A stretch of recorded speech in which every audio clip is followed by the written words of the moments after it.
Success क्या है? Failure के बाद का नया चैप्टर। और रिस्क है तो इश्क है।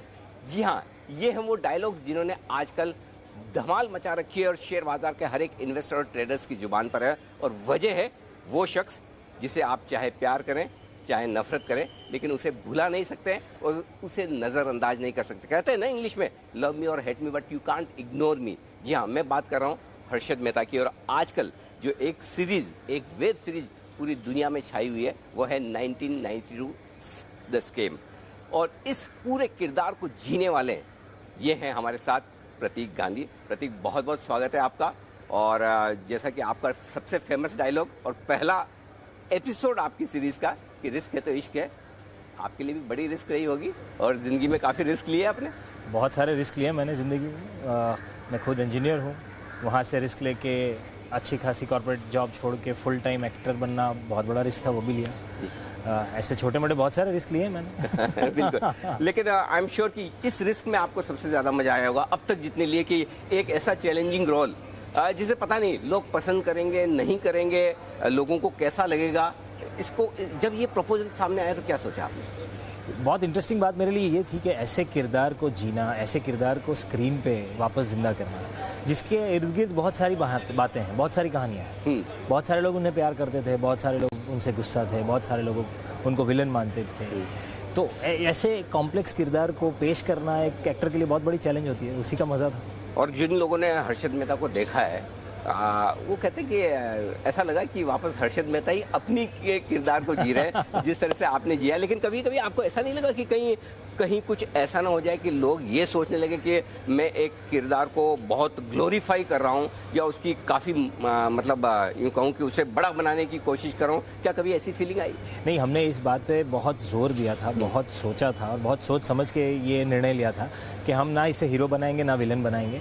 हम इसे एक इंसान के तौर पे स्क्रीन पे वापस जिंदा करेंगे, ताकि जिस किसी सिचुएशन में उन्होंने जिस तरह के निर्णय लिए उससे फिर ज़िंदगी में आगे जो हुआ वो हुआ।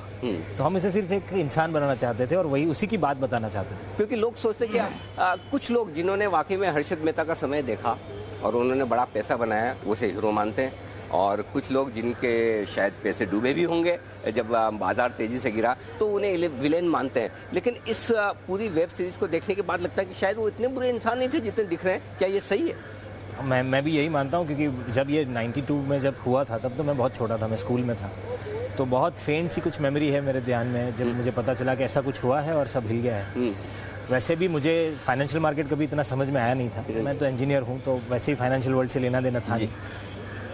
पर ये जो आपने बात कही वो कहीं ना कहीं सच है, क्योंकि मुझे भी ऐसा लगता था कि यार कहीं ना कहीं तो ऐसा नहीं है कि इंसान 100% गलत है या 100% सही है। तो और जब ये 1992 में हुआ तब मैं मेरे सीए फाइनल का एग्ज़ाम दे रहा था और तब मैंने बड़े नज़दीकी से ये पूरा देखा। 89 से 92 के समय में जब मैं सीए कर रहा था और तब ये सब कुछ हो रहा था और हमारा फाइनेंशियल मार्केट के साथ कनेक्शन था, तो वो यादें मेरे जहन में भी अभी भी ताज़ा है। लेकिन एक चीज़ जो इस सीरीज़ को देखकर समझ में आती है वो ये कि आप अगर अच्छा सीखना चाहें तो बहुत कुछ अच्छा है कि किस तरह से आप हिम्मत रख के कुछ बढ़िया काम कर सकते हैं, और गलत सीखना चाहें तो बहुत सारे शॉर्टकट्स भी हैं जी। तो आप क्या कहेंगे दर्शकों को, क्या सीखा जाए और कैसे सीखा जाए? मतलब बहुत सही बात है ये कि दादी नानी जो कहानियाँ कहती थे ना, वैसी वाली बात है कि उस कहानी में भी एक विलन होता है, एक हीरो होता है। आप विलन से भी कुछ सीखते हो कि ये नहीं करना है और हीरो से ये सीखते हो कि ये करना है। वैसी ही बात है इस पूरी सीरीज़ के बाद भी।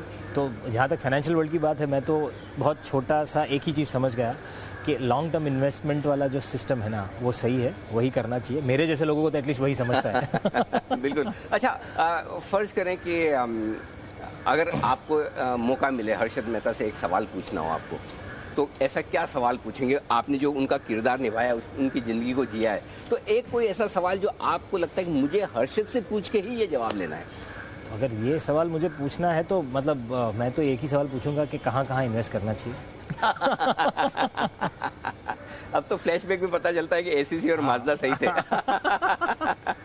बिल्कुल। लेकिन अच्छा, एक चीज़ आप जो सीखना चाहते हैं उनसे कि हाँ ये चीज़ है जो सीखने लायक है। सबसे बड़ी बात उनकी मुझे बहुत पसंद आई, जो किरदार करते करते मैं समझ पाया हूँ कि रिस्क लेने का तो जज्बा था ना, वो बहुत सही था। मतलब और वो कहीं भी किसी से भी मिलने से, बात करने से, कोई नई चीज़ ट्राई करने में कभी उनको कोई झिझक नहीं हुई।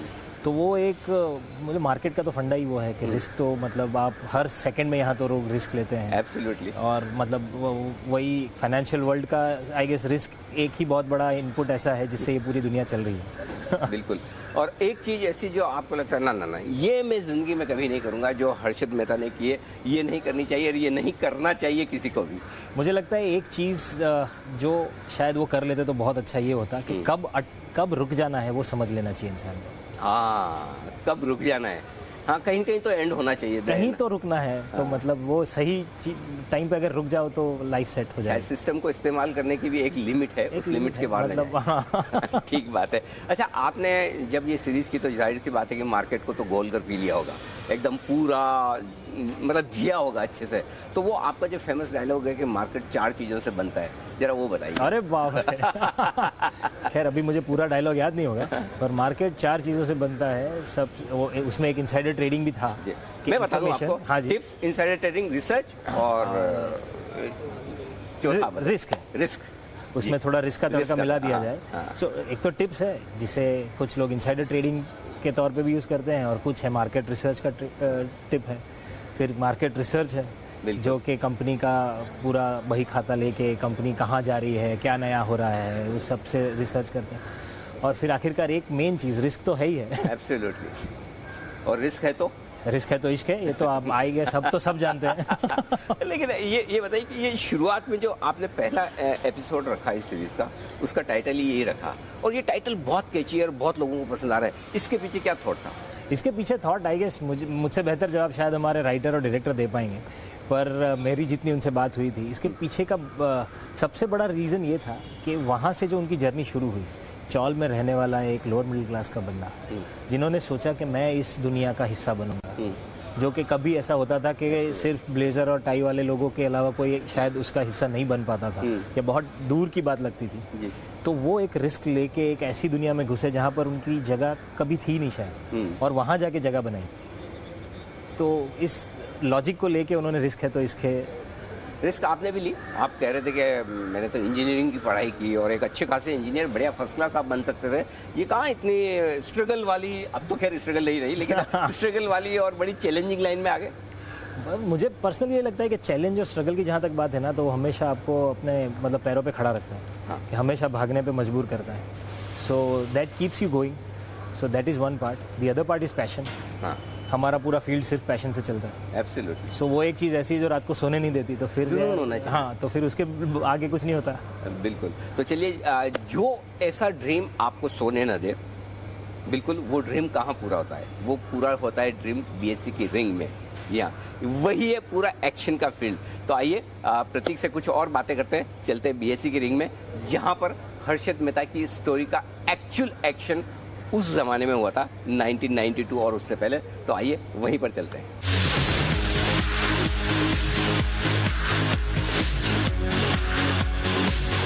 बहुत कम मूवीज या फिर वेब सीरीज ऐसी होती कि जिसे आप देखना शुरू करें तो बस फिर जब तक खत्म ना हो आपको चैन ना आए, पूरी खत्म करके ही आप उठें।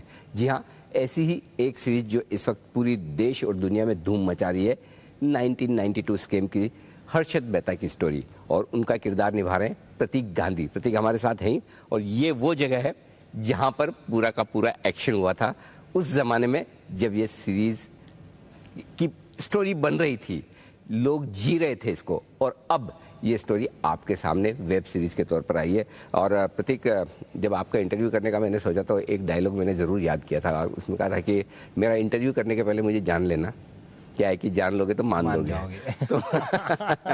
तो मैंने थोड़ा बहुत आपके बारे में जानने की कोशिश की कि आपने बड़ी पढ़ाई की है, इंजीनियरिंग की है, उसके बाद कॉर्पोरेट वर्ल्ड में काम किया है, और फिर जोश जोश में आप एक्टिंग वाले फील्ड में भी आ गए। ये बताइए, ये एक्सपीरियंस जो इस मूवी करने का, जो जुड़ाव आपका फाइनेंशियल मार्केट से और स्टॉक मार्केट की समझ के साथ हुआ, क्या सीखा इस सीरीज में आपने अपने फाइनेंस के बारे में, इन्वेस्टमेंट्स के बारे में, पैसा बचाने और कमाने के बारे में? बहुत सिंपल सी चीज़ें हैं। मेरे एक सीनियर ने मुझे कभी बताया था कि अपने इन्वेस्टमेंट को हमेशा अपने खर्चे के जैसे ट्रीट करना। कि साल महीने का जो खर्चा आप बनाते हो ना, उसमें इन्वेस्टमेंट का भी एक हेडलाइन होना चाहिए, और जहाँ पर कुछ पैसे जाने चाहिए तभी पैसा कुछ बचा पाओगे। तो तब तो छोटी जॉब थी, छोटी सैलरी थी, तो छोटा छोटा करते करते ऐसा कुछ बचाए थे। बाकी जहाँ तक इस सीरीज़ का और ये सब फाइनेंशियल वर्ल्ड को इतना करीब से पहली बार देखा मैंने, जब मैंने इस किरदार के लिए तैयारी की। बहुत कुछ जानने जैसा है। अब तक तो मैंने कभी इन्वेस्ट नहीं किया। अच्छा। कभी स्टॉक में कुछ मैंने कभी इसमें कोई इन्वेस्टमेंट नहीं की, पर ये सीरीज़ करने के बाद, रिसर्च करने के बाद एक चीज़ ज़रूर समझ पाया हूँ कि बहुत इंटरेस्टिंग वर्ल्ड है जो, और मुझे इसके बारे में जानना है। तो और इसी में आपने कहा था ना, ये एक इतना बड़ा कुआं है कि पूरे देश की पैसे की प्यास बुझा सकता है। तो फिर इस सीरीज के बाद एक्टिंग की और पैसा कमाने की कितनी प्यास आपकी बुझी है, या प्यास और भड़क चुकी है? अभी ये मतलब ये तो शुरुआत हुई है अब तो मेरी, तो ये तो प्यास और बढ़ी है, और दिल मांगे मोर जैसा हिसाब हो गया अब तो। मतलब ऐसे जितने अच्छे किरदार करने मिले हैं, ऐसी कोई नई स्टोरीज को लोगों के सामने लाने का मौका मिले, तो मैं वो हर एक चीज़ करना चाहूँगा। ऐसा कोई कलाकार, ऐसा कोई किरदार जिसे देखकर आपको लगता हो कि इसने मेरी ज़िंदगी बदल दी, या मैं करना चाहता था या करना चाहता हूँ, ऐसा कुछ, ऐसा एक्सपीरियंस? अब तक मैंने बहुत सारा थिएटर किया है, तो थिएटर में मैंने बहुत सारे बायोपिक कैरेक्टर्स भी किए हैं। उसमें से कुछ कैरेक्टर्स ऐसे जो मैंने थिएटर में किए, जहाँ से मैं आया था, तो उसकी वजह से आई गेस मेरा एज एन एक्टर मैं अपने आप को एक बेहतर एक्टर बना पाया, जो मोनोलॉग्स मैंने किए। बाकी आगे चल के जो मैं करना चाहता हूँ हिंदी फिल्म जगत में, या फिर वेब सीरीज़ के जगत में, या किसी भी भाषा की फिल्म में, तो मुझे बायोपिक कैरेक्टर्स ज़्यादा पसंद आते हैं। अच्छा। दूसरों का किरदार को जीना। हाँ। और ये बड़ा मुश्किल काम है, क्योंकि जब आप ये करते हैं तो लोग जज करते हैं। और मैं कई सारे ऐसे लोगों से बात कर रहा था कि जिन्होंने वो 1992 से पहले का समय देखा और उस पूरे युग को जिया है, वो काफ़ी कोरिलेट करने की कोशिश कर भी रहे हैं। कुछ कैरेक्टर्स उन्हें बिल्कुल ज़िंदगी के करीब लगे, कुछ कैरेक्टर्स में जाहिर सी बात है कि जब आप फिल्म बनाते हो कुछ थोड़ा फिक्शनाइज करना पड़ता है, ताकि थोड़ा अच्छा भी लगे या थोड़ा हट कर लगे। लेकिन मैंने सुना है कि आप क्योंकि बेसिकली गुजराती हैं और एक्टर तो है ही, इतना बढ़िया आप थिएटर करते हैं, मैंने सुना बड़े अच्छे डायलॉग्स बोलते हैं आप, हिंदी फिल्मों के डायलॉग गुजराती में। तो एक सैंपल हो जाए जरा, हम भी देखें कि किस तरह से प्रति डायलॉग्स को कन्वर्ट करते हैं गुजराती में। हाँ, मतलब एक्चुअली ये बहुत इंटरेस्टिंग चीज़ है कि भाषा का जैसे लिखने पढ़ने का जो व्याकरण होता है ना, वैसे उसको परफॉर्म करने का भी एक अलग ग्रामर है। तो डायलॉग हम लिटरल ट्रांसलेशन नहीं करके उसका एक जिस्ट पकड़ के फिर उसको बनाते हैं। हम लोग तो मस्ती मस्ती में भी ऐसा बहुत करते थे। अभी तो कोई एक भी डायलॉग आप बताइए, मैं उसका ट्रांसलेशन करता हूँ। रिश्ते में तो हम तुम्हारे बाप लगते हैं, नाम शहंशाह। अरे बाप रे। तो संबंध तो बापनों से, नाम शहंशाह से। वाह, क्या बात है। डॉन के दुश्मनों की सबसे बड़ी गलती है कि वो डॉन के दुश्मन है। ડોનના દુશ્મનોની સૌથી મોટો પ્રોબ્લેમ એ છે કે એ લોકો મારા દુશ્મન છે। क्या बात है, वाह। मतलब अगर किसी को रीमेक करने की इच्छा हो जाए कि गुजराती में अगर आपको कोई सुपरहिट हिंदी मूवीज की, क्योंकि साउथ से हिंदी में तो बनते हुए हमने बहुत देखी है। हाँ, गुजराती से हिंदी अभी तक बनी नहीं। या यू राइट, बिल्कुल। लेकिन प्रतीक, मैं आपसे कुछ है ना इंटरेस्टिंग सवाल पूछना चाहता हूँ और उसके आप जवाब दें जी। और वो आपकी इस पूरी वेब सीरीज के डायलॉग से जुड़े हुए। ओहो। हाँ, तो मैं पहले आपको डायलॉग का हिंट दूंगा जी। आपको डायलॉग भी बोलना है और डायलॉग बोलने के बाद उस सवाल का जवाब देना है। जैसे मतलब फॉर एग्जांपल आप जैसे सबसे ज़्यादा फेमस तो आपका डायलॉग यही है, रिस्क है तो इश्क, रिस्क है तो इश्क। ठीक है, तो इसका जवाब पहले तो आपको डायलॉग बोलना है और उसके बाद जवाब देना है कि अगर इश्क है तो पहले आप डायलॉग बोले। रिस्क है तो इश्क है, और इश्क है तो, और इश्क है तो हम जिंदा है। मुझे लगा इश्क है तो सबसे बड़ी रिस्क है। चलिए, बहुत बढ़िया। एक बड़ा इंटरेस्टिंग डायलॉग है, आपने कहा कि अगर जेब में पैसे हो तो शनि भी क्या बिगाड़ लेगा, जरा वो डायलॉग सुना है। जब जेब में मनी हो तो कुंडली में शनि होने से कोई फर्क नहीं पड़ता, ये मेरी फिलॉसफी है। बिल्कुल। और अगर आपकी जेब में, यानी कि प्रतीक की जेब में हर्षद मेहता जितना पैसा हो जाए तो आप क्या करेंगे? ओहो, तो मैं क्या क्या कर लेता। मतलब पहले तो मतलब अच्छा बड़ा घर ले लेता, फिर शायद मैं कोई बिजनेस भी कर लेता, मैं बहुत कुछ करता। मुझे लगता है ये इसके लिए मुझे आपके पास आना पड़ेगा कि मैं इसको फिर और कैसे मैनेज करूँ, आप ही सिखा पाएंगे। बिल्कुल, हम तो चाहते हैं कि, और हमारी शुभकामनाएं कि आप उतना कमाएं, उससे ज़्यादा कमाएं और वो एब्सोल्यूट नंबर में वो वाला ना कमाए जो अर्शद मेहता ने 92 में कमाया था, वो अब बहुत छोटा लगता है। तो आज के ज़माने से उसको इंडेक्सेशन बेनिफिट्स के साथ उतना कमाए और फिर ज़रूर हम आपकी मदद देखिए करें। यही चीज़ है ना कि जैसे पैसा आता है ना तो फिर आप जैसे एक्सपर्ट की ज़रूरत पड़ती है कि करना क्या है। एब्सोल्युटली, बिल्कुल। अच्छा, गलती कर जाता है, जरा वो इमोशंस में इंसान हमेशा गलती करता है। और आपने कभी कोई ऐसी गलती की इमोशन में आकर? ऐसा इमोशन याद में है? आके, हाँ इमोशन में आके बहुत सारी गलती कर ली, मतलब छोटी छोटी गलतियां तो बहुत ही की हैं। एक बार इमोशन में आके सेकंड हैंड बाइक खरीद ली थी अच्छा। और वो फिर कभी चली नहीं तो मतलब बिल्कुल। अच्छा, आपका फेवरेट सब्जेक्ट जो आपने बताया इस वेब सीरीज में कि प्रॉफिट है ना, तो और इस सीरीज में ना मुझे एक चीज बहुत इंटरेस्टिंग लगी, जो आप लाला बोलते हैं ना, लाला। हाँ, वो मैंने कोशिश की, मेरे से हुआ नहीं कभी।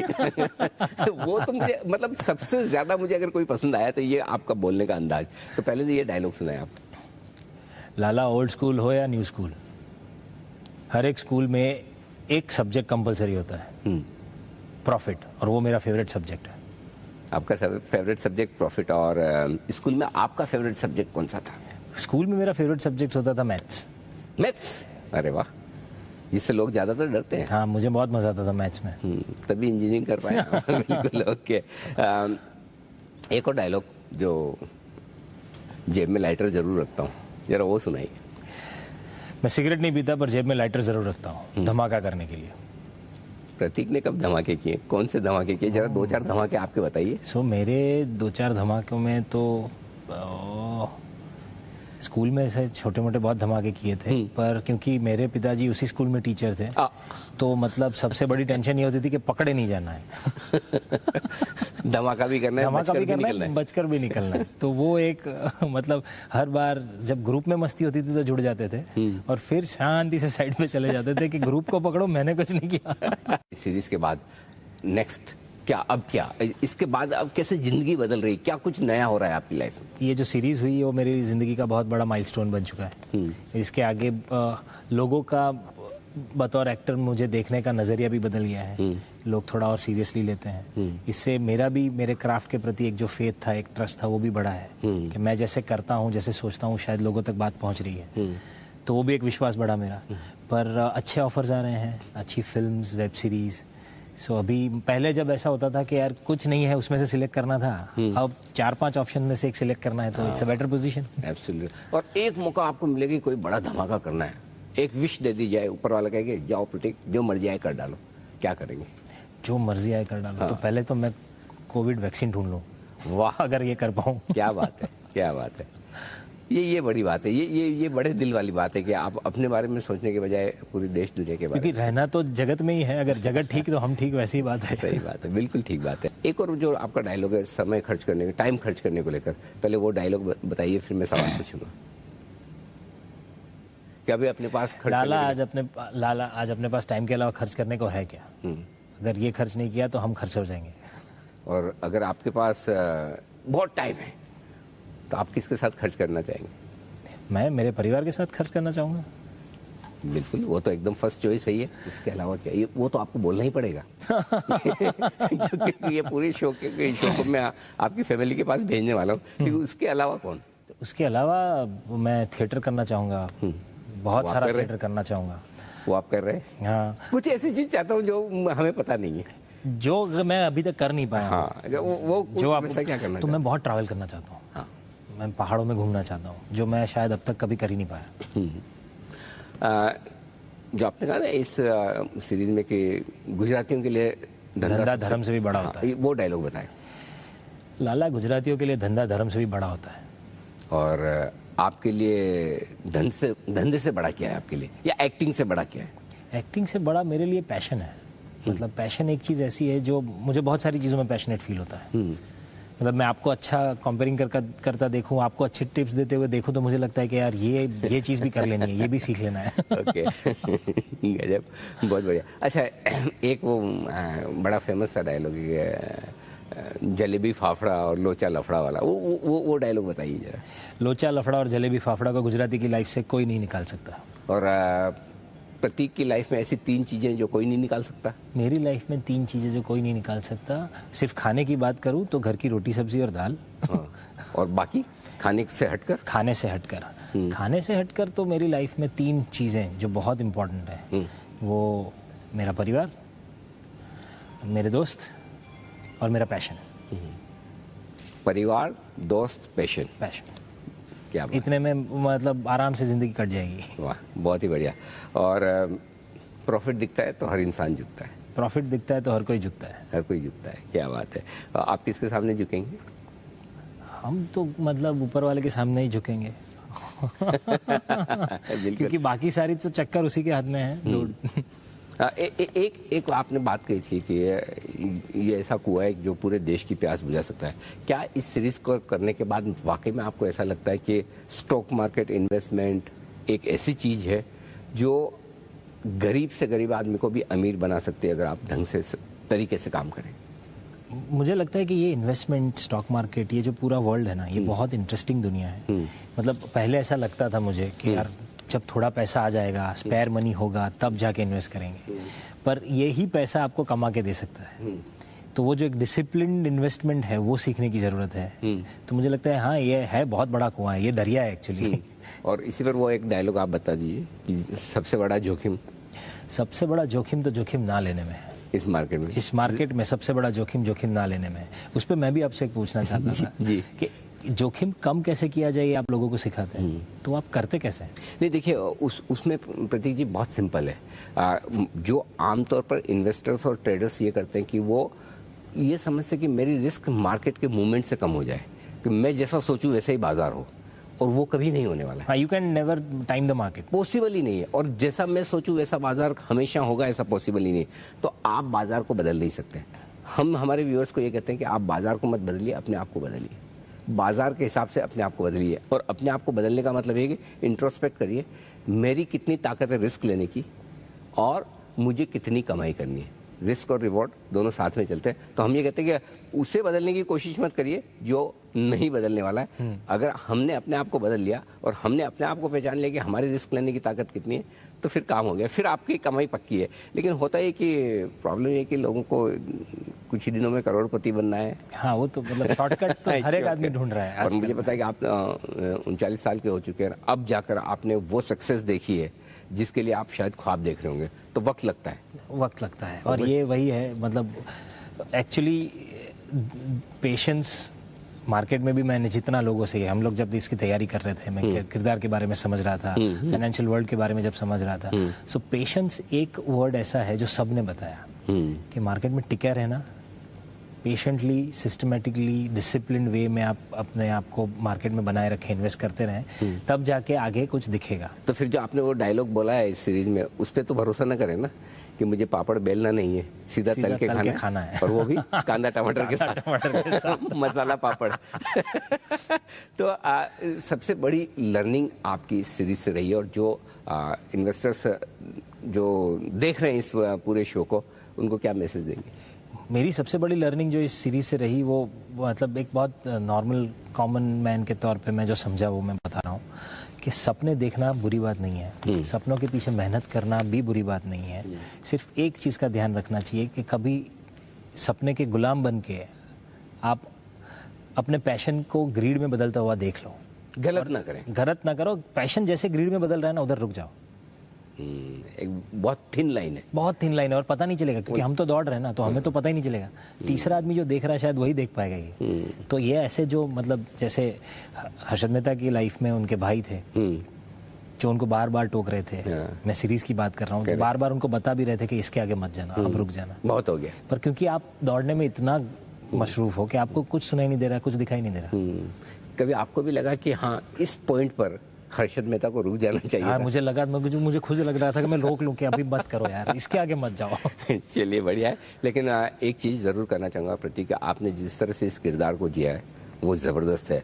एक बार जो इस सीरीज़ के सामने बैठ जाए, देखना शुरू करे, तो सारे एपिसोड देखे बगैर उठ नहीं सकता। आपने हंसल मेहता जी ने जो काम किया वो ज़बरदस्त काबिल था। हमारे चारों राइटर्स, हंसल सर, सब के मतलब मैं ये कॉम्प्लीमेंट सबके बिहाफ में आपसे रिसीव कर रहा हूँ। बिल्कुल, और आपको पूरी टीम को बहुत बहुत बधाई। और सबसे बढ़िया बात है कि इस सीरीज़ को देखकर मैं दर्शकों को भी यही कहना चाहूँगा कि बहुत सारी चीज़ें अच्छी हैं, बहुत सारी चीज़ें ख़राब हैं। आपके ऊपर है, आप कैसे देखते हैं, कैसे लेते हैं। तो जो कुछ आप अगर अच्छा सीख पाएँ इस सीरीज़ से तो ज़रूर सीखें। और जो प्रतीक कह रहे हैं कि अपने पैशन को बनाएं, पैशन की चाह में, पैशन की राह में एक बड़ी थिन लाइन है लालच की और ग्रीड की, बस उसे पार न करें तो फिर आप ज़िंदगी में बहुत सक्सेसफुल होंगे। प्रतीक जी, बहुत बहुत शुक्रिया, धन्यवाद। और आपको आपकी आने वाली आगे मूवीज़ की और वेब सीरीज़ के लिए बहुत बहुत शुभकामनाएं। इसी बिजनेस से बातचीत करने के लिए बहुत बहुत शुक्रिया आपका। Thank you very much.